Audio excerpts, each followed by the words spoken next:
Converso agora com a sócia da Ecoconsultoria, a Isadora Cohen, que já está aqui com a gente ao vivo e vai trazer mais detalhes aqui para a gente sobre esse leilão, né? Leilão que, aliás, trouxe aí alguns pontos interessantes, né? Mas antes, minha querida, muito bom dia para você. Obrigada por ter aceito o nosso convite. Bem-vinda aqui à nossa programação, Isadora. Eu que agradeço, Débora. Bom dia para você, querida. Bom dia aos telespectadores e ouvintes aqui do Morning Call. É um prazer enorme estar com vocês comentando esse assunto. Isadora, vamos lá, foi um deságio importante, né? Tivemos concorrência nesse leilão especificamente, e eu queria entender o que esse movimento representa, qual que é a leitura que fica em relação ao apetite do mercado, né, realmente, para leilões de rodovias. Claro, Débora, eu acho que esse é um tema super importante e acho que vale a pena a gente repaginar um pouquinho para entender da onde surgiu essa concorrência, né?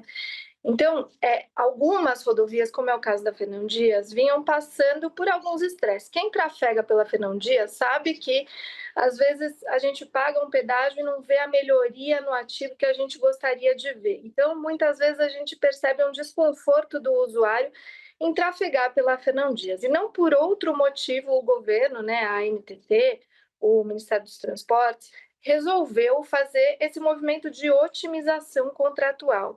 E o que isso significa na prática? Significa que, junto com as atuais prestadoras dos serviços, nesse caso da Fernão Dias, a Arteres, o governo começou a renegociar esse contrato. Como era um contrato que não performava bem, que vinha apresentando uma série de problemas, o governo tinha um dilema, né? Ou eu refaço a concessão, e isso demora, é um processo complicado, são anos de estudo, enfim, né, você estruturar uma nova licitação não é sempre fácil, então esse era um dilema do governo, ou então eu renegocio esse ativo com a concessionária que já vem prestando os serviços. E foi esse o caminho que ele seguiu. E o governo fez isso acompanhado do Tribunal de Contas da União, que acompanhou esse processo, né, enfim, e que zelou para que o processo fosse o melhor possível. E aí o próprio Tribunal de Contas da União foi quem disse: tudo bem renegociar o contrato, tudo bem otimizar o contrato, que é um contrato que não performa bem, desde que ao final das negociações se coloque a mercado para que outras empresas possam também apresentar propostas para passar a operar esse ativo, caso, no caso da Motiva aconteceu isso, ofertem uma proposta melhor para, enfim, continuar operando esse ativo. E foi assim que eles desenharam no caso da Fernão Dias.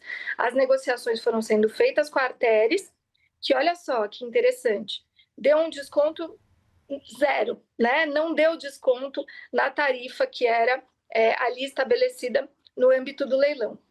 E esse leilão, por ser um filé, assim que a gente fala, né, Débora, atraiu mais dois potenciais prestadores. Eu acho que vale a pena a gente ficar de olho nesses dois prestadores, que são a Motiva e a EPR. Uhum. Como vocês mesmos disseram, foi o primeiro processo de otimização contratual, ou seja, dessas renegociações, que apresentou concorrência. Veja como o Tribunal de Contas da União, nesse caso, né, apostou certo. Faz sentido você colocar a mercado um ativo que vem sendo renegociado. E aí, a antiga CCR, a Motiva, levou esse ativo com um desconto importante de 17% na tarifa teto que foi lá estabelecida no leilão e venceu sem nem deixar chances para os seus competidores, porque havia uma regra de que se houvesse um desconto de até 5% do primeiro colocado, essa disputa iria para lances viva voz. Uhum. A EPR apresentou um desconto de cerca de 11%, então a Motiva ganhou logo na primeira oferta. Agora, Isadora, pensando em investimentos, né? O plano está prevendo quase 15 bilhões em investimentos. Esse volume é realmente o adequado nesse momento para resolver os gargalos que são históricos da rodovia? Ou a gente tem ainda aí um risco de subinvestimento existente que não pode ser desconsiderado? Olha, Débora, possivelmente esse valor, né, em sede das renegociações, ele foi bem calculado. Ele representa os investimentos que já deveriam ter sido feitos e outras melhorias necessárias para fazer essa, enfim, renovação desse contrato por mais 15 anos. A Motiva, ela está capitalizada.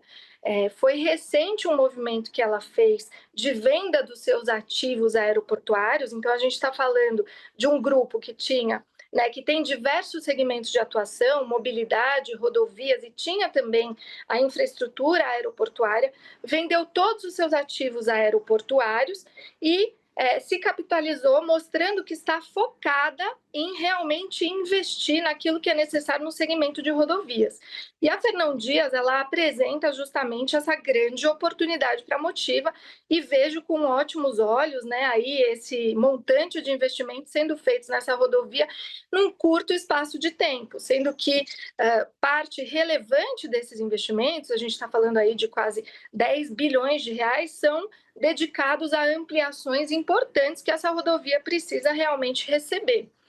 A Motiva, inclusive, ela tem parte, né, do seu capital aí detida pelo Itaú e pelo GIC, que são players financeiros, né, a Itaúsa e o GIC estrangeiro, que vem aí também capitalizando os ativos da Motiva para permitir que os investimentos sejam realizados e o retorno também esperado também seja obtido.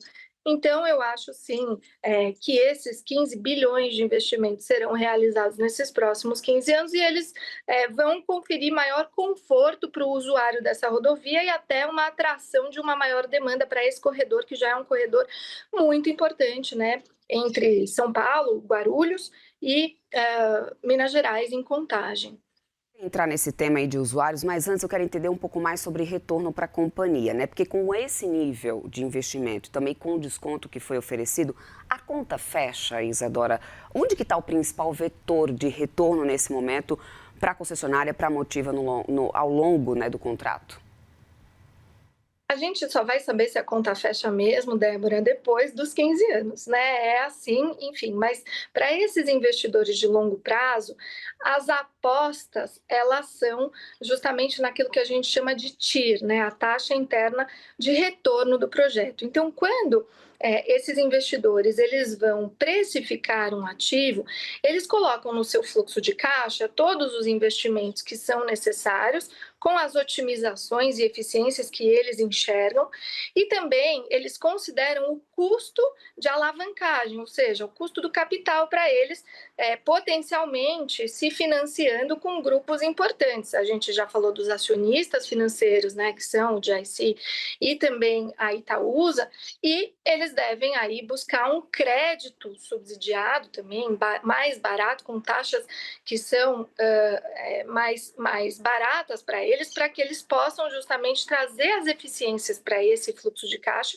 e obter aquele retorno que os acionistas esperam. Nos ativos de longo prazo, mesmo nos cenários desafiadores, nos cenários macroeconômicos desafiadores, eles enxergam, né, enfim, que em 15 anos é possível você, alavancando esse fluxo de caixa, fazendo os investimentos com a eficiência que a iniciativa privada traz para a operação desses ativos, seja possível, sim, retornar a partir da exploração do pedágio, né, a partir do aumento e do incremento da demanda, que é viável, inclusive, pela ampliação das faixas, pela ampliação da capacidade da rodovia. Agora, Isadora, para a gente amarrar aqui o nosso papo, do ponto de vista, né, do usuário, para quem trafega pela Fernão Dias, o que muda na prática? Mais obras, mais pedágio, ou realmente melhora efetiva na questão de segurança, de fluidez? O que muda na prática? É isso mesmo que você falou, Débora. O que a gente vem observando dos mais diversos programas de concessões rodoviárias ao redor do Brasil inteiro é que o principal foco das concessões é justamente conferir maior segurança e trafegabilidade para os usuários. Algo que já era tão esperado para Fernão Dias quando ela foi licitada originalmente e que, infelizmente, não aconteceu, e por isso os processos de renegociação. Então, hoje, com esse aporte de recursos, com esse aporte de investimentos, com a ampliação da capacidade da rodovia, com as duplicações e novas faixas, né, com, enfim, dispositivos que são importantes para a rodovia, para conferir justamente esse conforto ao usuário, é isso que está sendo mirado, tanto pelo governo, né, o Ministério, a NTT, quanto também pela concessionária, que agora, com as novas regras contratuais, vai ter aí todo o incentivo e também a obrigação de cumprir tanto com os investimentos quanto com uma melhor operação desse ativo. Isadora Cohen, muito obrigada, minha querida, então, por esse papo. Vamos, então, né, encerrando por aqui. Desejo para você já uma ótima sexta-feira. Bom final de semana. Até uma próxima. Obrigada, querida. Para você também. Até mais. Tchau, tchau.